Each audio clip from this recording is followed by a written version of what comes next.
Hello, welcome to a video on measuring weight and temperature. In this video we are going to apply metric prefixes to units of weight, convert units of weight within the metric system, and use relationships between volume and weight within the metric system. We'll also use dimensional analysis to convert those units of weight to and from the metric system and within the good old US system, and then we're going to understand different temperature scales. Alright, weight, mass, what's the difference? Weight is the measure of gravitational pull on an object, and mass is the measure of the quantity of matter in an object, determined by its molecular structure. Okay, so they're a little slightly different.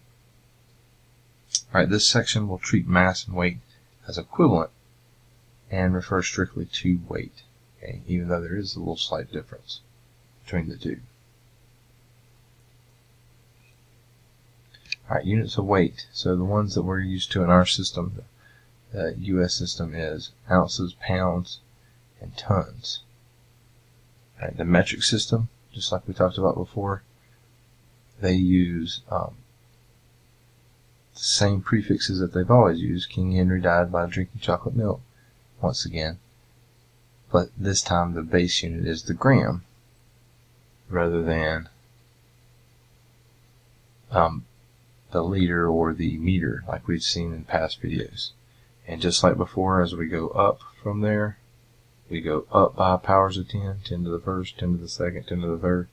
And then if we go down by powers of 10. We're basically dividing by 10 to the first, 10 to the second, 10 to the third.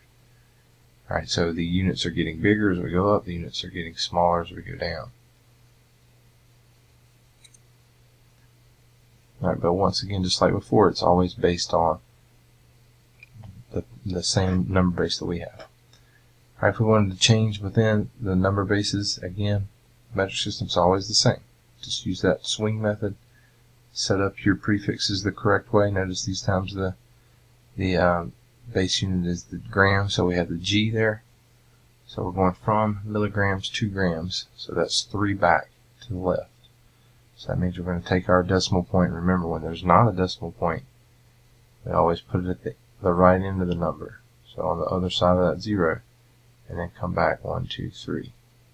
And we end up right in front of the 9. Alright, volume and weight in the metric system. So 1 kilogram of water has a volume of a liter. Okay, so 1 kilogram of water has a volume of a liter. So it basically is telling us, how much mass it has and what volume that would then be, right? And this is strictly for water. This is not just anything. This is strictly for water, right? So 1 cubic centimeter of water in the metric system has a weight of a gram, right? Remember, cubic centimeter is a milliliter. It has a weight of a gram. 1,000 cubic centimeters, or 1,000 cc's, that's a liter, that's a kilogram, like we just saw at the top up there. And then a cubic meter, that is 1,000 kilograms, which is what we call a metric ton. Alright, so let's look at an example here. Aquarium holds a quarter of a cubic meter of water. How much would that water weigh? So we go back here to this question. There's a cubic meter. Oops. There is a cubic meter. How much does it weigh? It weighs 1,000 kilograms, or a metric ton. So we set up that 1,000 kilograms per cubic meter. The cubic meters cancel, and we multiply. Okay, there's only ones down in the denominator, so remember that means we multiply. So 1,000 times the 0.25 gives me 250 kilograms. Would be the mass or the weight of that water. Alright, there's our equivalent, our go-betweens, the two measurement systems, the US and the metric. So an ounce is about 28 grams. A pound is about 0.45, a little bit less than half a kilogram, and a ton is about 9/10 of a metric ton. So we use those to convert between units of measure. Alright, so I want 160 pounds to kilograms. So what am I going to use? I'm going to use this middle one here. It tells me a pound is about 0.45 kilograms. And because I'm starting off with pounds, I want the 1 pound to be down in the denominator, and the 0.45 to be up in the numerator. So once again, I've got all ones down in the denominator. So that means I'm going to multiply. Right, the pounds cancel. So 160 times 0.45, I get 72 kilograms.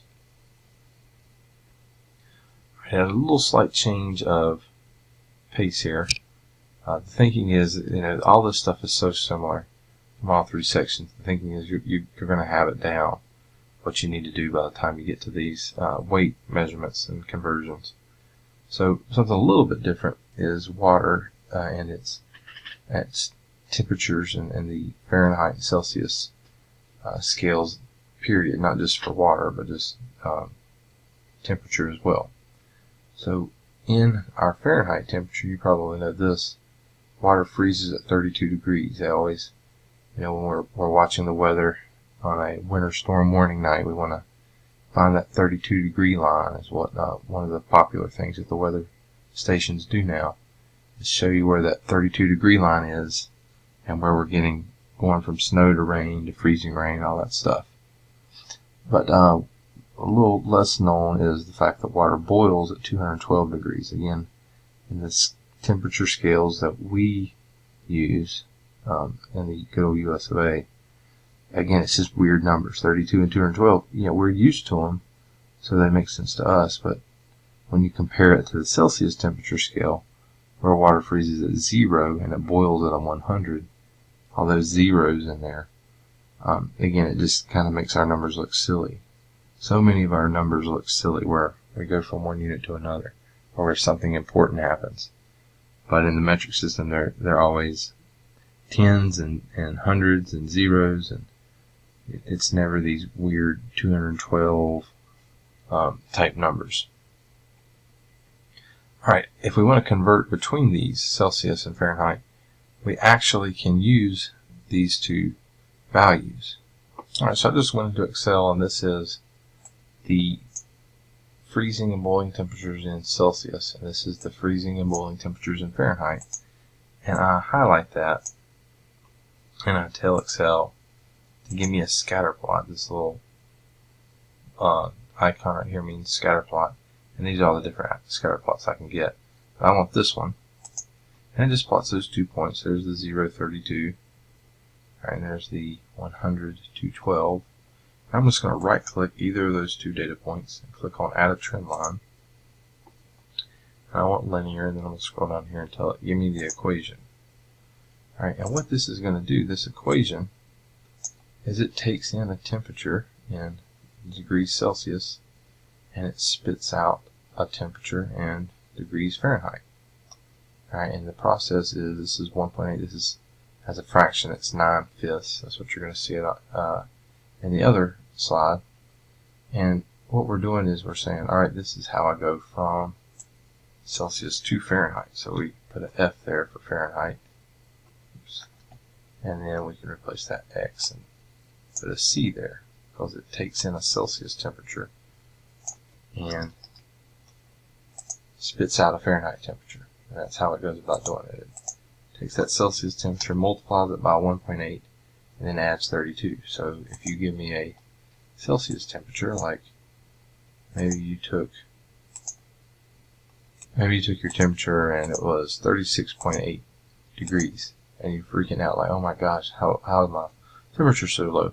But this is degrees Celsius, so what is it degrees Fahrenheit? If you're more comfortable with degrees Fahrenheit, you multiply the Celsius temperature by 1.8, you add 32, and there's your temperature in degrees Fahrenheit. So right around the 98 degrees that we're used to, 98.6 is that average. So that's how we go from Celsius to Fahrenheit. Now, go from Fahrenheit to Celsius, all we do is just take that, what we just saw there, and just solve it for C.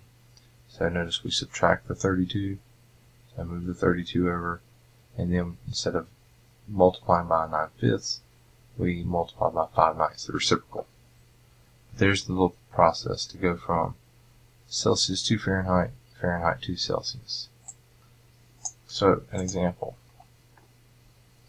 So you're on your vacation, you feel a little bit feverish, your thermometer says 37 degrees Celsius. Should you panic? That's almost what we just saw. Nope, that's exactly normal. 98.6, so you put it in there, you get this number, add the 32, you get 98.6. So perfectly normal. Alright, temperature says it's 77 degrees Fahrenheit. What is it in Celsius? So now we're using the other one. We're given a Fahrenheit temperature, so we plug into that Fahrenheit. We do a little math, we solve for C. Right, you can, again, with these scientific calculators, you can just type it all in at one time. This expression right here, 5/9, and then parentheses, 77 minus 32. So you put it in all at once and get the number out. Alright, same thing if you typed it into a Google search box. So 5/9, 77 minus 32. So again, 5/9 times 77 minus 32, and then enter, and there's our 25. Okay, you can also do, gosh, if you got Google, you could say 77 degrees Fahrenheit to Celsius. It even pops up right there, and then hit enter, and there's a built-in Google calculator where you can just change these numbers to whatever you want to, and it'll change it to Celsius on the fly.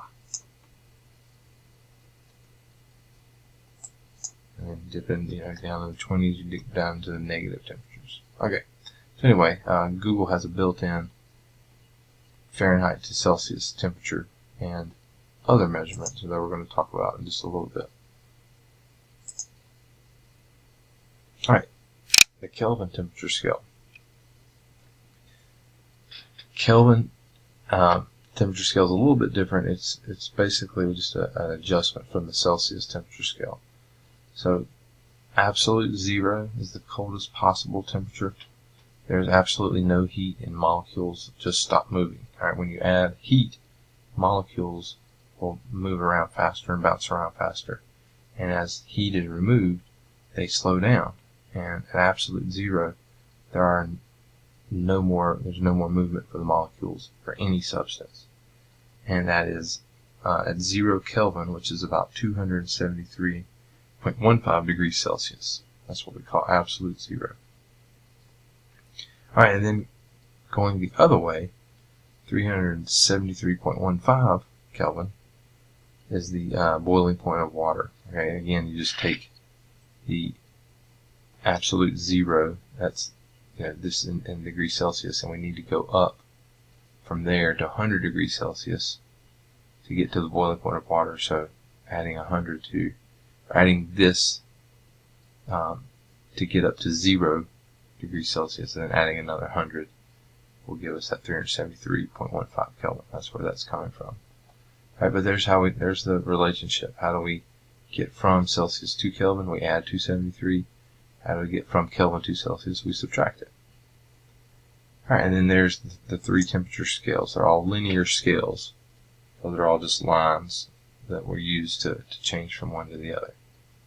So the big things, water freezes, water boils, and then what we call the absolute 0. No more molecule movement, period. And there's the relationship between the 3. Here it's just subtraction from here to here. And then here we got to go through that funky 5/9, 9/5 fraction, and the plus or the minus 32 to go between these two.